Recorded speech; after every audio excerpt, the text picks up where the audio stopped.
자, 어림셈법 들어갑니다, 이제. 조금 전에 했던 그 할인연금 수지 분석법은 이론 문제는 굉장히 쉽습니다. 근데 이제 계산 문제가 어렵습니다. 계산 문제는 어찌 하면 되는가 하면은 나오면은 패스하면 되는 거죠. 계산 문제가 어려우면 패스하면 되는 거예요. 어떤 게 어려운가 하면은 이런 게 어려워요. 5천만 원 투자한다, 4천만 원 투자한다, 뭐 3천만 원 투자한다, 2천만 원 투자한다. 1년 후에 들어오는 돈은 1년 후에 들어오는 돈은 5,830만 원이다. 이런 식으로 나오잖아요. 이거는 4천 얼마라고 할까요? 4,675 뭐 이렇게. 이거는 3,520 뭐 이렇게. 이거는 2,640 뭐 이렇게. 자, 이렇게 들어오면은 이제 유입평가 이렇게 계산해야 되죠. 유입평가 계산하면은 이거 할인율이 있어야 되잖아요. 할인율 10%로 준다 이렇게. 그래서 계산해야 되고요. 그 다음에 순영가를 계산해야 돼요. 유입평가 계산한 후에 요거하고 빼는 거죠. 그래서 이게 A, B, C, D가 순년가의 크기를 순서대로 나열한 거. 이렇게 해서 1번이, 2번이, 3번이 이제 순서만 이렇게 A, B, C, D다.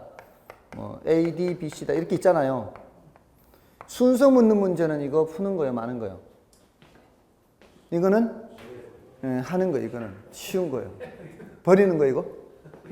아니 버릴 사람은 버리는데 이런 거는 쉬운 거예요.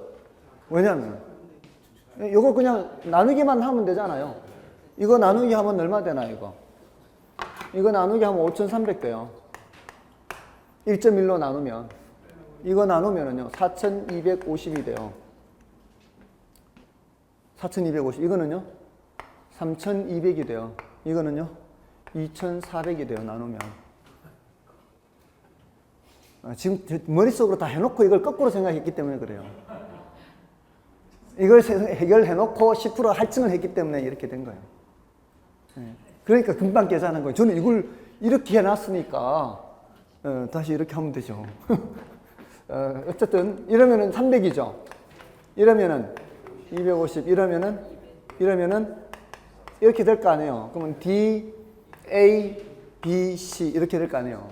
순서는 안 어렵단 말이에요. 근데 뭐 A의 순영가는 누구보다 어떠하다, B의 말로 나오는 거, 글로 나오는 거는 버리라고요.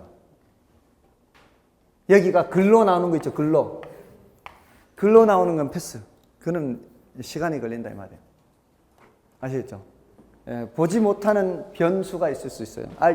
보이지 않는, 읽을 때는 보이지 않는 변수가 있을 수 있으니까 그냥 단지 크기만을 묻는다거나 딸랑 숫자만으로 해결이 되는 거는 풀고 이 지문 속에 글이 있으면은 그런 건 패스. 됐죠? 그렇게 입장 정리를 하시면 된다고요. 계산 문제에 대해서 입장 정리를 하시라고요. 그러면은 어렵지 않아요. 이거는 이론 문제는 굉장히 쉽습니다. 어림셈법도 쉽습니다. 어림셈법도 이론은 참 쉽습니다. 이게 어림셈은 자, 이 아까 가유순전후를 다시 봐야 돼요. 가능총소득이든 유효총소득이든 총소득이죠. 둘 다. 그 다음에 순영업소득, 세전현금수지, 세후현금수지 있죠. 이거는 이제 순소득 줄여서 세전현금수지, 세후현금수지 이렇게 하면은 지금 우리가 어떤 소득이 있다면 자, 여러분들 한번 생각해 보세요. 중개사무소 사장님 와보십시오. 여기 한 달에 매달 500만 원 임대료가 따박따박 나오는 거 있는데 이거 참 괜찮은 물건인데 사시는 게 어떻겠습니까? 하면은 그래 그럼 바로 사나요? 한 달에 500만 원 나오는 거 딱 듣자마자 뭘 봐야 돼요?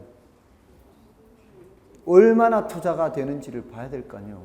500만 원은 500만 원이라도 한 달에 500면 1년이면 6천인데 그게 뭐 한 5억 투자해서 6천 그러면은 뭐 엄청난 거고, 그잖아요. 5억 투자해서 6천이면은 1년에 12%나 될 거 아니에요.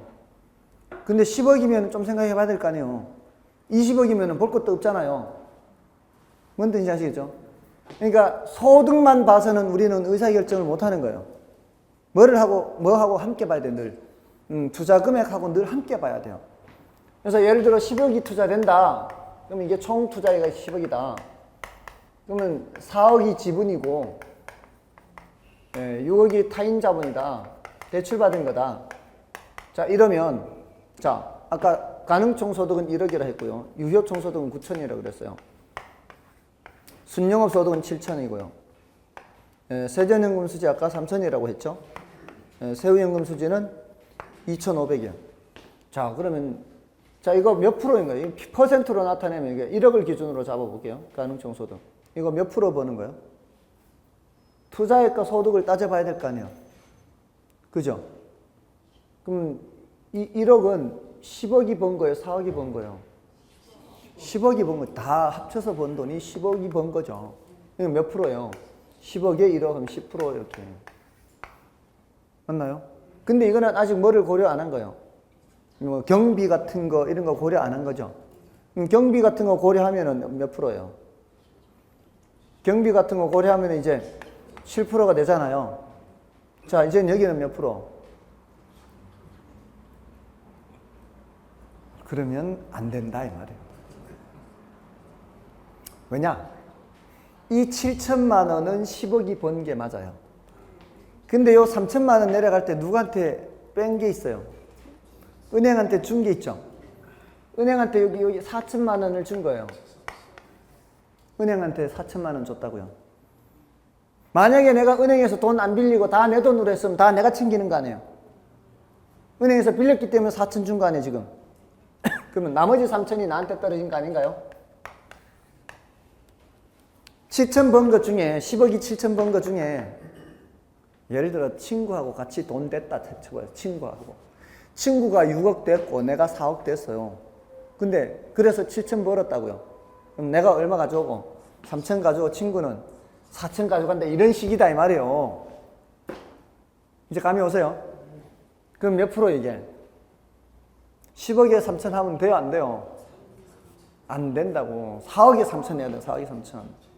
7.5% 이렇게. 됐습니까? 그 다음에 요거는요.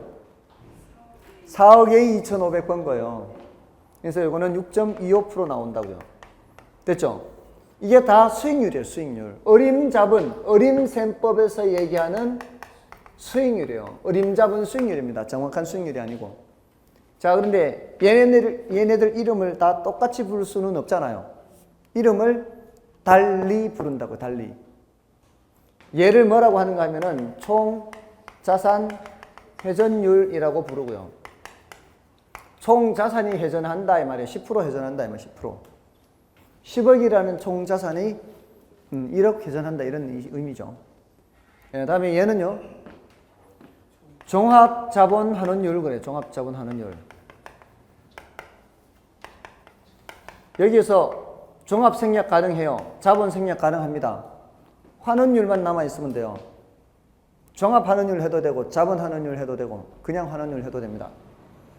그 다음에 여기서는 뭐라고 할까요? 이거를 요 용어를 지분배당률이라 그래요. 지분 투자자한테 배당되는 정도다 이런 의미입니다. 요거는 세후 수익률 합니다. 자, 이 용어들 중에서 특히 요놈들 둘을 주의를 해야 돼요. 종합환원율과 지분배당률을 특히 주의해야 됩니다. 자, 근데 이 역수가 승수예요, 승수. 역수가 승수입니다. 지금 여기 쓴 게 수익률이고요. 지금 이렇게 다 율자가 붙어 있죠? 다 율자가 붙어 있어요. 여기다 무슨 법? 수익률법. 율자가 붙어 있는 건 다 수익률법이에요. 얘가 1보다 큰 수일까요? 1보다 작은 수일까요? 얘가 1보다 큰 수일까요? 작은 수일까요? 거의 대부분의 경우 1보다 큰 수예요. 대부분. 지금 얘는 1보다 작은 수죠. 지금 0.0625를 나타내기 불편하니까 6.25%라고 한 거 아닙니까? 예? 이 퍼센트는, 뒤에 퍼센트는 뭐예요? 곱하기 100분의 1이란 뜻이에요. 곱하기 100분의 1. 그죠? 예, 이쪽은 전부 다 1보다 작은 수입니다. 그러니까 투자액이 어디로 가는 거예요? 분모로 가는 거예요? 분자로 가는 거예요? 투자액이 분모로 가는 거죠. 지금 이거 계산할 때 어떻게 했어요? 10% 계산할 때. 10% 계산할 때 여기 뭘 썼어요? 10억 분의 1억 한 거 아닌가요? 그렇잖아요. 그러니까 분모가 더 크니까 1보다 작은 수잖아요. 10분의 1. 됐죠? 그러니까 수익률 계산할 땐 항상 투자액이 어디로 가요? 수익률, 우리 아까도 기대 수익률 했잖아요. 내부 수익률, 기대 수익률. 항상 투자액이 분모로 가잖아요. 근데 얘는 승수는 역수라고요. 역수니까 투자액이 어디로 간다고요? 분자로 간다고요. 근데 이거는 총소득을 이용한 수익률이고, 총소득을 이용한 승수는 총소득 승수라고 이름 붙여요. 안 어렵습니다. 이거는 순영업소득을 이용한 수익률이에요. 종합자본환원율은. 순영업소득 7천만 원 이용했다고요. 자, 여기서 숫자 계산하는 거는 쉬운데요. 근데 어떤 소득을 이용했는지를 꼭 기억해야 돼요. 순영업소득을 이용하면 무슨 율? 환원율, 이렇게 환원율, 순영업소득 이용하면. 순영업소득을 이용하면 환원율이에요. 근데 이건 굉장히 중요합니다. 뒤에 가면은 수익 가격 구할 때 어떻게 하나요? 수익환원법에서. 환원율분의 순영업소득 하죠? 이거 같은 환원율이에요, 요놈이. 지금 여기는 지금 어떻게 쓰고 있는가 하면은 요놈 자리 바꾼 거예요, 지금 이렇게. 자리 바꾸면 어떻습니까? 환원율 여기 오죠?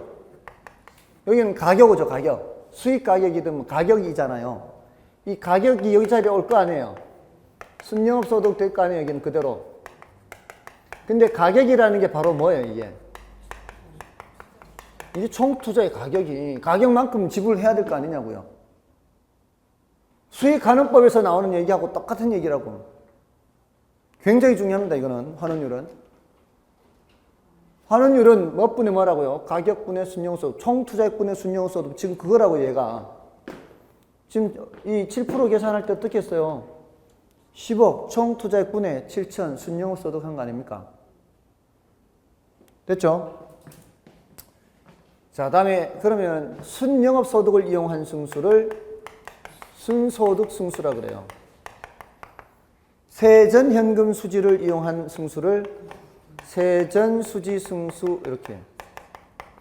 세후현금 수지를 이용하면은 세후현금 수지 승수, 이렇게.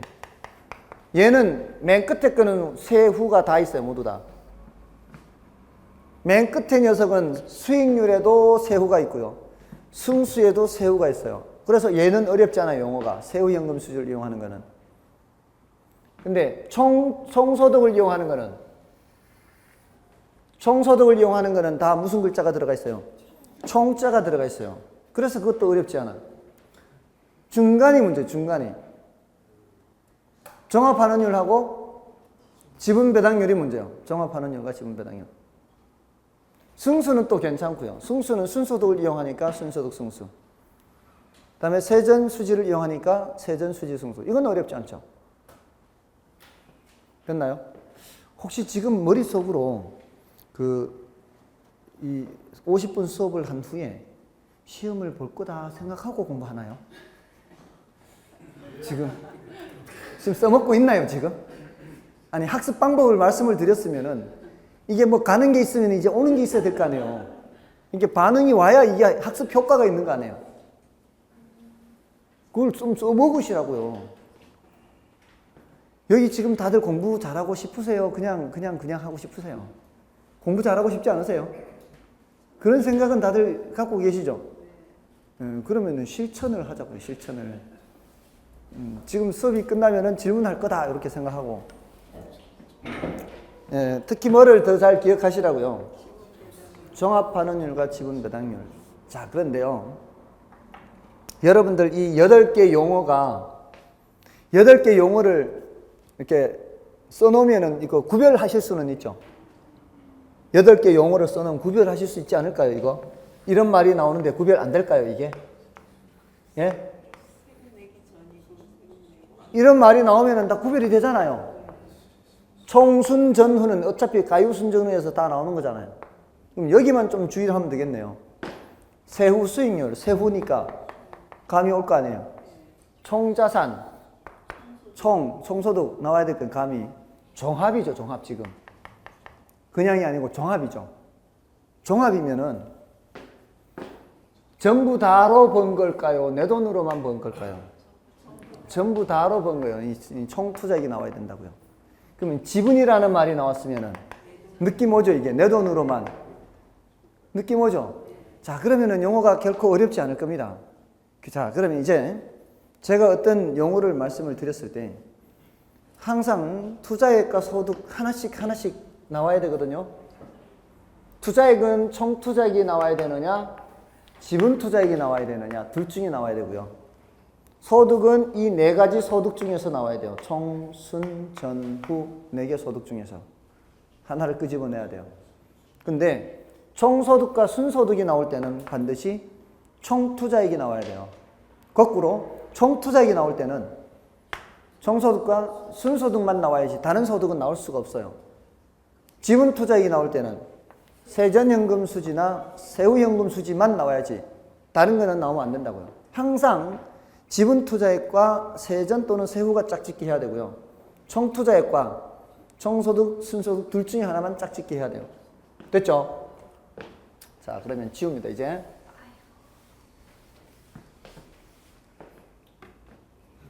아이고예요. 그럼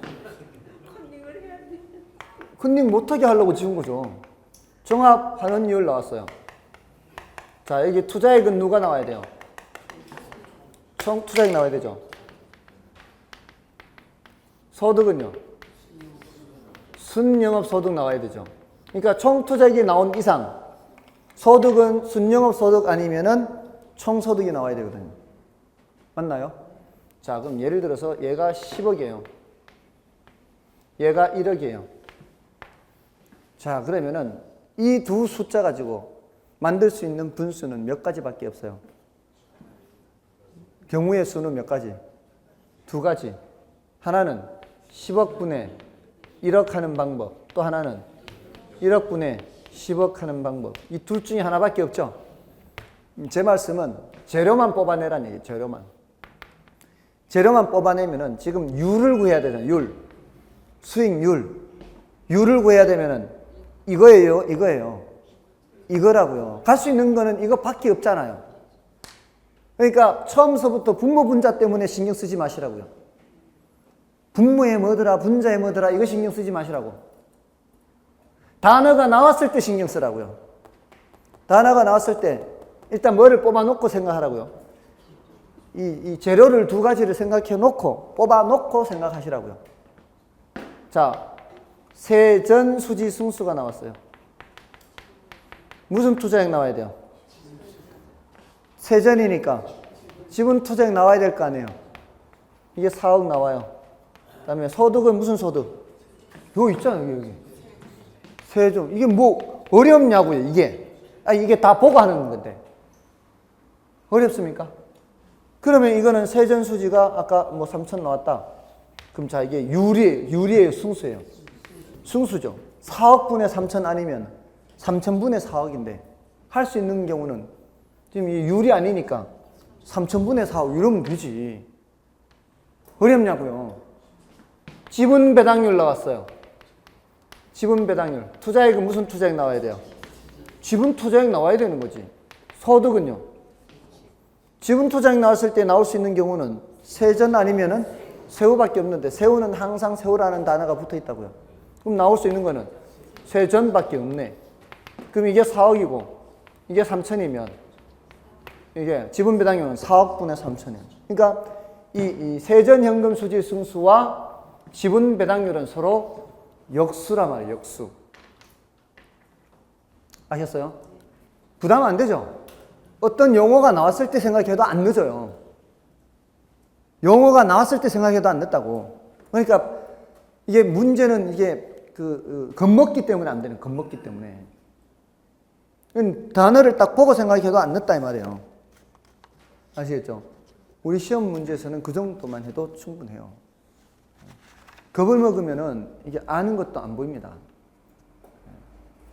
제가 바둑을 이제 좋아는 하는데 자주 뜰 수는 없어요. 1년에 한두 번밖에 못 뜨는데 워낙 오랫동안 안 두다 보니까 점점 실력이 점점 떨어져 가지고요.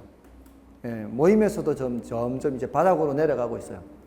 처음에는 이 상위 그룹, 그다음에 중간 그룹, 저기 하위 그룹 이렇게 세 그룹이 있어요. 중간 그룹이 인원이 제일 많아요.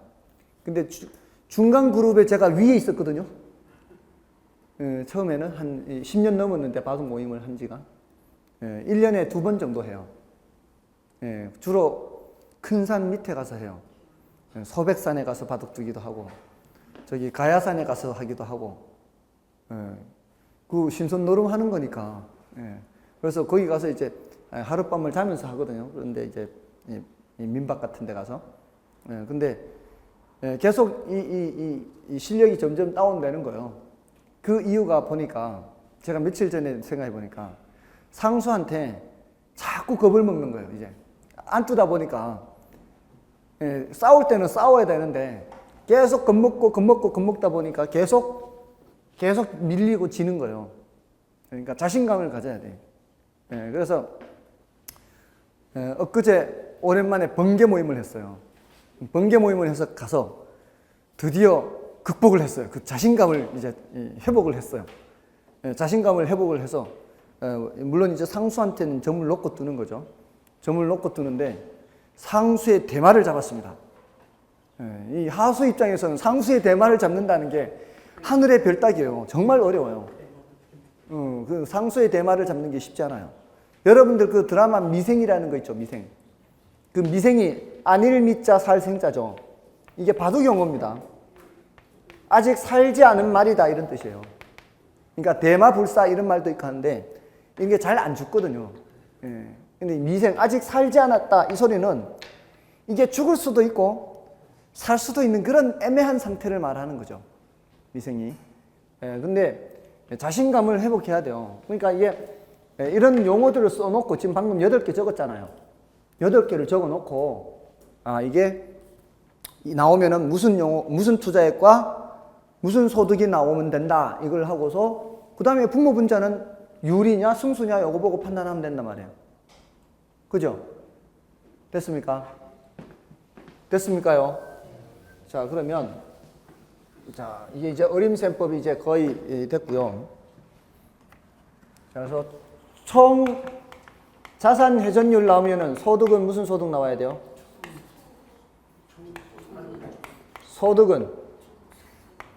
소득은 총소득 나와야 돼요. 총소득. 투자액은 총투자이고요. 종합환원율은요? 순영업소득 나와야 돼요. 순영업소득, 종합환원율, 종합자본환원율. 투자액은 총투자액. 그 다음에 용어는요? 지분배당률이죠. 요거는 지분투자액이 나와야 되고 세전현금수지가 나와야 돼요. 분모분자는 나중에. 뭔 뜻인지 아시겠죠? 그 분모분자를 먼저 생각하기 때문에 자꾸 헷갈리고 어려운 거예요. 분모분자는 생각하지 마세요. 재료 뽑아놓고 생각해도 안 늦어요. 재료 뽑아놓고 생각해도 안 늦으니까 아셨죠? 지분배당률을 지분환원율이라고도 해요. 이게 수익환원법에 얘네들이 또 등장한단 말이에요. 수익환원법에. 그러니까 얘네들은 정말 중요한 용어들이에요. 자주 등장하니까. 또 뭐예요? 세후 수익률. 또 이쪽에 총소득승수죠. 총소득승수. 다음에 뭐예요? 순소득승수. 다음에는 세전현금수지승수. 세후현금수지승수. 자, 이게 다 어림셈법입니다. 승수법, 수익률법. 다음에 아까 회계적 수익률 했죠. 회계적 수익률도 어림셈법의 일종이죠. 정확한 수익률을 계산하는 게 아닙니다. 다음에 단순 회수기간이라는 게 있어요. 현가 회수 기간하고 다르죠. 현가 회수 기간은 화폐 시간 가치를 고려하는 건데 단순 회수 기간은 화폐 시간 가치를 고려하지 않습니다. 자, 여기 순소득 승수 있죠. 이 좀 용어 헷갈릴 수 있어요. 근데 이렇게 출제되니까 어쩔 수 없습니다. 자본 회수 기간이라 그래요. 자, 이게 회수 기간이라는 단어가 있죠, 다. 자본 회수 기간과 단순 회수 기간의 차이점은 이겁니다. 자, 아까 자본 회수 기간 순소득 승수. 요거는 총 투자액이 10억이에요. 총 투자액이 10억인 상황에서 순소득이 1억이면은 순소득 승수가 얼마예요? 10이죠, 10. 그 순소득 승수 10의 의미가 뭔가 하면은 10년 걸린다는 뜻이거든요, 10년. 얼마씩 매년 벌 때? 1억씩 매년 벌 때 10년 걸린다는 얘기예요. 투자된 10억이 회수되려면은. 그래서 자본 회수 기간이라고 합니다. 화폐 시간 가치 고려하면서 안 하면서? 안 하면서. 자, 근데요, 얘는 어떤 의미인가 하면은 첫해 1억만 계산해 놓고요. 다음 연도, 그 다음 연도, 그 다음 연도가 모두 다 1억, 1억, 1억 똑같아요. 그렇게 가정을 해버리는 거예요. 근데 얘는 그렇지가 않습니다. 얘는 안 그래요. 얘는 첫해 연도, 둘째 연도, 셋째 연도, 넷째 연도 다 계산을 합니다. 2천만 원, 3천만 원, 4천만 원, 4천만 원, 5천만 원 이렇게 계산합니다. 자, 1억을 투자하는 거예요. 1억을 투자해서 이거 회수될 때까지 얼마 걸리는지 보세요. 그냥 더합니다. 화폐 시간 가치 고려 안 하면서 그냥 더해요. 3년 갔을 때 9천밖에 안 되죠. 4년째 1천만 원 더 들어와야 되죠. 현금 흐름이 일정하게 발생한다고 가정을 하면은 4년째 1천만 원이 더 들어와야죠. 4분의 1이죠. 1, 4분기가 끝나야 됩니다. 그러면 3년 3개월이 걸리는 거죠. 화폐 시간 가치 고려해야 하네요. 첫째 년도, 둘째 년도 그냥 돈을 그냥 합산하면 화폐 시간 가치 고려 안 하는 거예요. 요 단순 회수 기간하고 자본 회수 기간하고 좀 다르죠. 단순 회수 기간은 매년의 금액을 다 계산한다는 차이점이 있죠. 이거는 매년 다 계산해요, 안 해요? 안 하고 그냥 첫 해 것만 하고 말아버리는 거예요. 첫 해 것만. 그래서 표현이 다른 거예요. 약간 다른 거예요. 됐나요? 현가 회수 기간은 어떻게 하는 걸까요? 요거를 현재 가치로 바꾸는 거예요. 현재 가치로 할인하는 거예요. 됐나요? 그래서 현가 회수 기간 외에 이런 회수 기간이라는 거는 모두 다 화폐 시간 가치를 고려하지 않는다는 거죠. 됐죠? 그러면은 이제 10가지를 다 한 거예요. 10가지. 회계적 수익률, 단순 회수 기간까지. 여기 4가지, 여기 4가지. 10가지입니다. 할만하겠죠? 문제는 이제 얼마나 오래 가느냐가 문제죠. 그래서 오늘 한 공부라면 한 2, 3일 뒤에 정도 살짝이라도 다시 봐야 돼요. 이렇게 자꾸 까먹는 거는. 살짝이라도 다시 보고 더 중요한 게 이거다. 이걸 기억하면은 훨씬 기억이 오래 갑니다. 그리고 5일 정도 뒤에 한 번 더 보는 거예요. 그러면은 효과가 굉장히 오래 지속됩니다. 더 추가로 볼 때에는 시간이 조금만 더 있으면 돼요. 조금만 보면 돼요. 그래서 제가 예전에 썼던 방법이 자주 터치하자는 거예요. 다 자주. 자주 터치하는데 오늘 2시간을 공부하잖아요. 예, 이제 날짜를 이렇게 적습니다. 첫째, 둘째, 셋째, 넷째. 이렇게 날짜를 적으면은 요날 30분을 복습하는 거는 이틀 전에 거 30분 복습해요. 그럼 요날 어떻게 돼요? 요날 공부한 거를 요때 30분 복습을 하고 새로 2시간 진도 나가는 거예요. 다른 과목 2개. 그러면 요거는 다시 언제 또 복습을 해야 돼요? 요때 30분 정도 복습해야 되죠. 그러면서 요때 복습했던 거는 요날이나 요날쯤에 다시 한 20분 정도, 30분 정도 또 복습하는 거예요. 3, 4일 뒤에. 요때 다시 30분만 하거나 또는 20분만 봐도 돼요. 이때 한번 복습했던 거는. 그럼 요때는 어떻게 되겠어요? 요날 공부한 30분 복습도 해야 되죠. 이틀 전에 공부한 30분 복습해야 되고 한 3, 4일 전에 거 더 보는 거죠. 그리고 새로 진도 나가는 거 2시간 있죠. 이런 식으로 한 4, 5일 정도. 그러니까 매일 이틀 전에 공부한 거하고 4, 5일 전에 공부한 거를 복습하는 거를 조금씩 넣는 겁니다. 그리고 새로 진도 나가는 거를 넣는 거죠. 이런 학습 방법. 그러니까 자주 터치를 해주잖아요. 자주 터치를. 잊을만 하면 터치해주고. 이러면은 터치한 횟수만큼 이제 오래 가는 거죠. 기억이. 그렇지 않나요? 그러니까 이 공부를, 이 계획을 짤 때는 그날 것만 짜는 게 아니라 그 전에, 며칠 전에 공부한 것도 염두에 두고서 하는 거죠.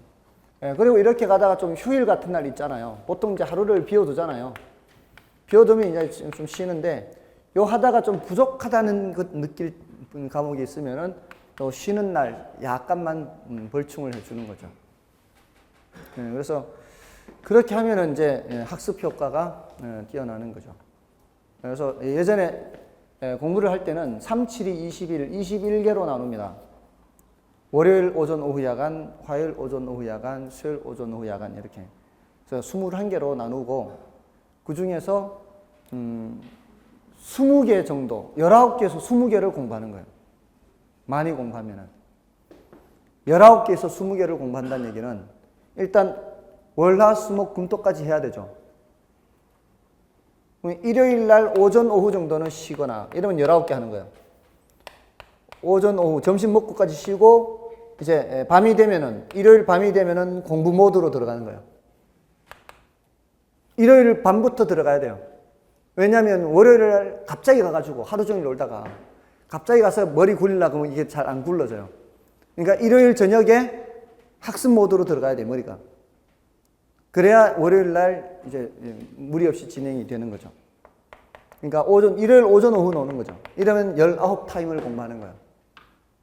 토요일까지 18개 하고 일요일 저녁 이렇게.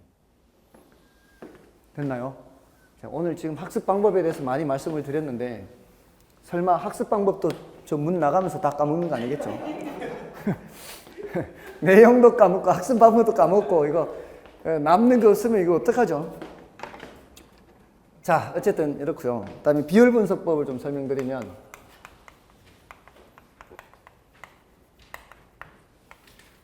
자, 이 비율 분석법은 비대부채 하는 겁니다. 비대부채. 대는 대부 비율이고요. 부는 부채 감당률이고요. 채는 채무 불이행률이죠.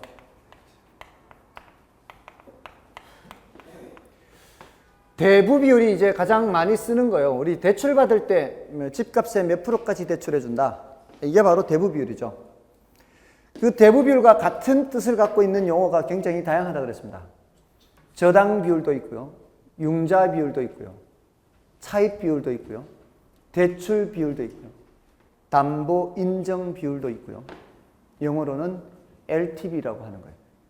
근데 부채 비율은 다른 녀석이라고 했죠. 부채 비율. 부채 비율은 언제 써먹는 거라 그랬죠?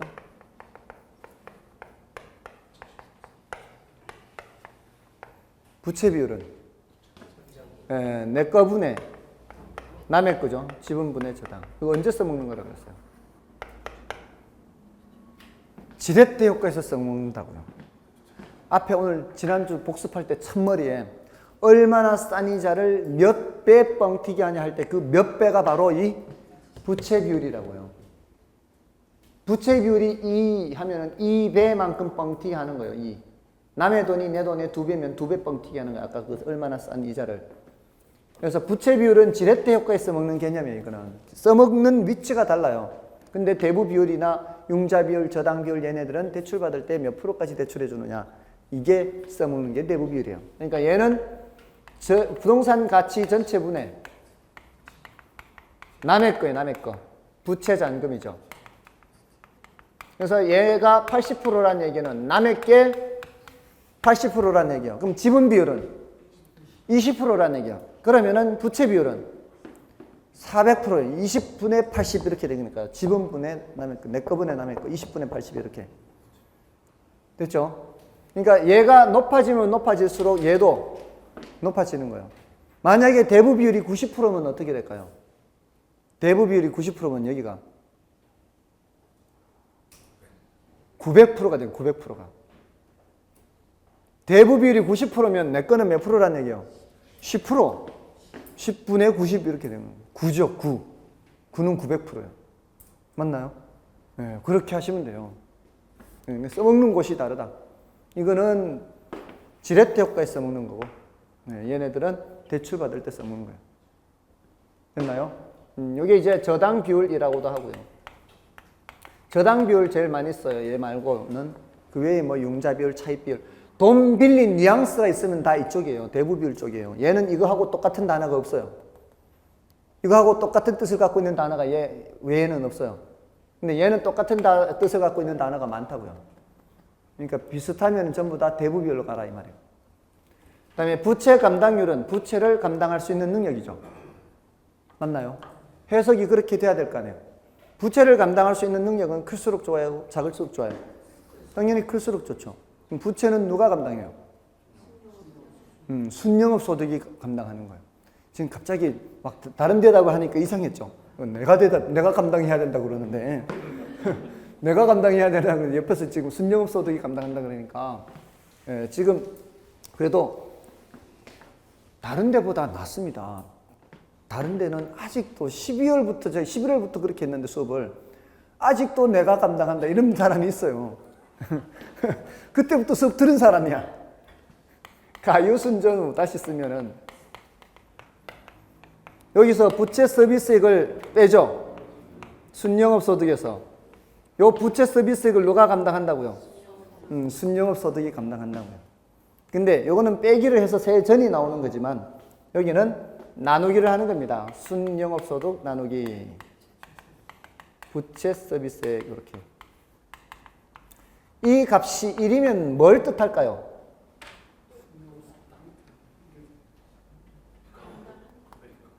네? 감당한다. 그럼 감당하기는 하는데 딱 감당하는 거죠. 그럼 이게 1이란 얘기는 저쪽으로 계산하면 어떻게 될까요? 네, 그게 0이 되는 거예요. 0이. 예. 같으니까 이게 같잖아요. 아까 순영가가 0이 될 때는 수익성 지수가 1이 됐잖아요. 빼서 0이 되는 수를 나누면 1이 되잖아요. 같은 숫자 같으니까. 여기가 1이 된다는 얘기는 여기가 0이 된다는 얘기예요. 세전현금 수지가 0이 돼요. 그럼 누가 불안할까요? 예? 대출자만 불안할까요? 지분투자자도 불안할까요? 둘 다 불안하지 지금 둘 다. 대출자는 지금 요놈이 언제 빚을 못 갚을 수도 있겠다 이렇게 생각하고 지분투자자는 남는 거 하나도 없는 상황이잖아요 지금. 예? 그러니까 이 숫자가 1에 가까워질수록 둘 다 불안한 거예요. 둘 다. 됐죠? 그래서 이 숫자는 1이 되기 전에 무슨 대책을 세워야 되는 거예요. 그러니까 1보다 커야 돼요 사실은. 얘는 1보다 크거나 같다가 아니고 1보다 커야 돼요. 그래서 대체로 금융기관에서는 최소 1.2, 1.3 이런 마지노선을 정해 놓는다고요. 그래서 그거보다 크게 되도록 하는 거예요. 됐습니까? 자, 근데 채무 불이행률은 채무를 불이행할 가능성이죠. 클수록 좋아요? 작을수록 좋아요? 이거는 작을수록 좋죠. 자, 근데 지금 여기에서 유효총소득에서 유효에서 경비 빼고 빚 갚고 세금 내고 하죠. 맞나요? 여기에서 유효에서 경비하고 부채 서비스를 한꺼번에 빼버리면 뭐가 되는 거예요? 세전이 돼요. 경비만 빼면 순이 되지만 맞나요? 두 개를 한꺼번에 빼면 전이 돼요. 세 개를 한꺼번에 빼버리면은 바로 후로 가버리죠. 하나, 둘, 셋 다 빼버리면. 자, 근데 세금은 얘가 감당할 수 있는지 없는지는 굳이 안 따져도 돼요. 왜냐하면은 얘가 만약에 이 둘을 감당을 못한다면은 세금을 내지 않을 가능성이 많아요. 그죠? 그러니까 얘가 감당할 수 있는 건 이 둘을 감당할 수 있어야 돼요. 세금은 나중 문제예요. 맞나요? 유효총소득이 뭐를 다 감당할 수 있어야 된다고요?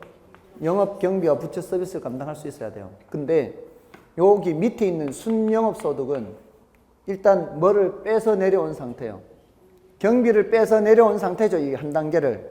그러니까 얘는 뭐만 감당하면 돼요? 얘만 감당하면 된다고요. 근데 유효는 누구까지 감당해야 돼요? 경비까지 감당해야 돼요. 지금 순영업 소득이 부채 서비스에 감당하는 거 보는 거는 부채 감당률이고요. 유효 총소득이 영업 경비하고 부채 서비스액 두 가지를 살펴보는 거는 이 채무 불이행률이에요. 됐나요? 이 유효 총소득하고 짝짓기 하는 거는 이 둘을 짝짓기 하는 거고, 순영업 소득하고 짝짓기 하는 거는 부채 서비스액하고 짝짓기 하는 거예요. 이것도 분모 분자는 나중에 생각해도 돼요. 왜냐하면은 이게 클수록 좋을 거 아니에요. 부채 감당률이. 클수록 좋으려면은 소득이 분자로 가야 될 거 아니에요. 얘가 클수록 좋을 거니까. 맞잖아요. 근데 채무 불이행률은 채무를 불이행할 가능성이 작을수록 좋을 거 아니에요. 뭐가 작을수록 좋아요? 이 나가는 돈이 작을수록 좋잖아요. 분자가 작을수록 좋잖아요. 맞나요? 그래서 분모 분자는 나중에 짝짓기만 하라고요. 유효하고 짝짓기 하는 건 뭐고요? 경비하고 부채 서비스 다 짝짓기 해야 되고, 순영업 소득하고 짝짓기 하는 거는 부채 서비스만 짝짓기 하는 거라고요. 됐습니까? 됐죠? 예, 학자들이 공식을 만들 때도 아무렇게나 만드는 게 아니고 다 생각하면서 만드는 거죠. 이렇게. 됐죠? 자, 그럼 이게 1이라는 건 또 뭘 뜻할까요? 얘가 1이라는 거는.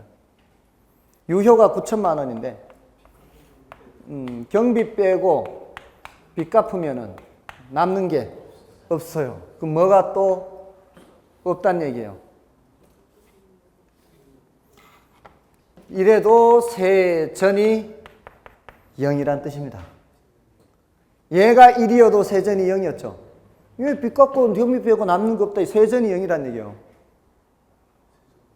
세전 수지가 0이라고요. 이게 1이면. 그러니까 얘는 1보다 작아야 되는 거고요. 그래야 세전 수지가 남는 게 있어요. 아시겠습니까? 그러니까 얘네들은 전부 다 기준이 되는 숫자가 뭐라고요? 1이에요, 1. 1이 모두 세전이 0이 되는 경우예요. 그래서 얘는 1보다 커야만 되는 거고요. 얘는 1보다 작아야만 돼요. 같아서도 안 되는 거예요. 됐죠? 다음에 마지막으로 영업경비 비율이에요. 영업경비 비율은 영업경비가 차지하는 비율이에요. 주로 유효총소득을 씁니다. 유효총소득분의 영업경비를 씁니다. 자, 이게 바로 영업경비. 유효에서 영업경비가 차지하는 비율, 이렇게. 우리 시험에도 이거 많이 나옵니다. 우리 가유순전호 할 때, 이렇게 하는 거죠. 가능총소득이 5천만 원이고, 공실 및 불량부채 충당금이 5%고, 가능총소득이 5%고, 그 다음에 영업경비는 유효총소득의 30%일 때, 순영업소득은 어떻게 구할까요? 여기 가능총소득의 5%가 공실이에요. 그럼 5천만 원 곱하기 0.95 곱하기 0.7 하면 되죠. 예, 그러면 요거 계산이 나올 겁니다. 그러면 바로 뭐가 나오는 거예요? 이런 경우에는 순영업소득이 한 큐에 나와요. 한 큐에. 아주 쉽죠? 됐나요? 이런 거는 그냥 곱하기만 하면 되니까. 예, 이거 너무 숫자가 어렵나요? 암산으로 할 수 있는 거 할까요? 0.9, 10% 할까요? 암산으로 할 수 있죠, 이러면은. 암산으로 하면은 4,500에 곱하기 0.7 하면은 7호 35, 472 31, 3,150이죠. 이렇게. 그죠? 이렇게 퍼센트로만 나오면 굉장히 쉽습니다. 됐죠? 예, 이 30%가 뭐라고요? 30%가 영업 경비 비율. 됐죠? 네, 여기까지입니다. 여기까지가 이제 모든 걸 다 했고요. 예, 여러분들이 이제 확인만 하시면 됩니다. 아시겠죠? 예, 나머지 확인만 하시고요. 자, 오늘 문제에서는 자, 2번 문제를 보세요. 2번 문제 보시면 부동산 투자 분석에 대한 설명 중 틀린 것은 내부 수익률이란 수년가를 0으로 만드는 할인율을 의미한다. 맞죠?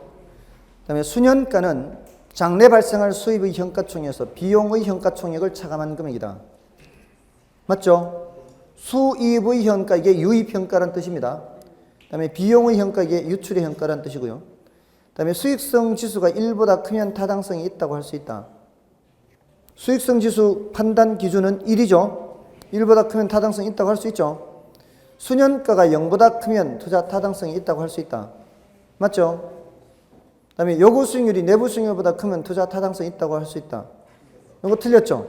5번 틀렸습니다. 그 다음에 3번은 틀린 것을 찾는데요. 1번에 여러 투자 안에 투자 우선순위를 결정할 때 수년제 가치법과 내부 수익률법 중 어느 방법을 적용하더라도 투자 우선순위가 달라지지 않는다. 아까 달라질 수 있는 거 보여드렸죠? 달라질 수 있습니다. 1번이 바로 틀렸고요. 그 다음에 2번 단순회수기간법은 합의시간 가치 고려하지 않죠? 맞고요. 부채 감당률 나왔네요. 3번에. 그럼 부채 서비스액을 부동산 투자에서 창출되는 순영업소득으로 어느 정도 충당할 수 있는지 측정하는 지표다. 맞죠? 그 다음에 부동산 투자자는 투자 성향이나 투자 목적에 따라 타당성 분석 기법에서 도출된 값에 대해 서로 다른 판단을 내릴 수 있다. 그렇죠? 사람들마다 요구 수익률이 다를 수 있기 때문에. 그 다음에 내부 수익률법은 내부 수익률을 투자자의 요구 수익률과 비교해야 하는 거고요. 됐고요. 그 다음에 4번에 투자에 대한 위험을 분석하기 위한 비율 분석법 중 대부 비율에 관한 설명 중 잘못된 것은 대부 비율은 융자 비율이라고도 하며 저당 비율도 다 되고요. 굉장히 비슷한 게 많습니다. 부동산 가치에 대한 융자액의 비율을 말하므로 대부 비율이 높아짐에 따라 부채 비율이 커지죠. 대출자 입장에서 보면 위험을 줄이기 위해 대부 비율의 최대 한도를 정하기도 한다. 맞죠? 그 다음에 대부 비율은 부채 비율과 밀접한 관계가 있으며 대부 비율이 50%라면 부채 비율은 200%가 된다. 대부 비율이 50%면 내 거도 50%라는 얘기 아닌가요? 그럼 내 거분의 남의 거 100%죠. 1입니다. 100%예요. 3번 틀렸죠. 대부 비율이 높을수록 채무 불이행 시 원금 회수가 어렵고요. 5번에 대부 기간 동안 부동산 가치가 처음과 달리 자연적 소모나 관리 소홀로 인해 하락한다면 대부 비율이 100%를 초과할 수도 있다. 가능하죠. 빚은 그대로인데 가치는 떨어질 수가 있습니다. 5번은 여러분이 보셔도 돼요. 이 공식이니까. 공식대로 하면 돼요. 이런 거는 정말로 이런 거는 아무것도 아닌데 이게 그냥 단지 계산이라는 것 때문에 사람들이 제끼고 지나갈 가능성이 많아요. 그러니까 공식만 기억하면 되는데 이 공식을 또 기억을 잘 못하죠. 근데 채무불이행률이 이게 부채 감당률하고 같이 연결해서 기억을 하신다면 하나는 순영업소득이 나와야 되고 하나는 유효가 나와야 되죠. 그러면 짝짓기 하는 게 딱 나온다고요. 순영업소득하고 짝짓기는 부채 서비스액이고 유효하고 짝짓기 하는 것은 영업경비와 부채 서비스액인데 채무불이행률은 클수록 안 좋잖아요. 그러니까 분자에 나가는 돈이 들어가야 된다고. 경비와 부채 서비스 분자. 분모에 유효가 들어간다. 그잖아요. 그러니까 무작정 외우려고 하는 게 아니라 약간이라도 근거를 생각하면서 외우면은 생각이 날 가능성이 많습니다. 더 잘 쉽게 외워지고요. 됐죠? 좀 쉬고 이제 금융론을 들어가도록 하겠습니다.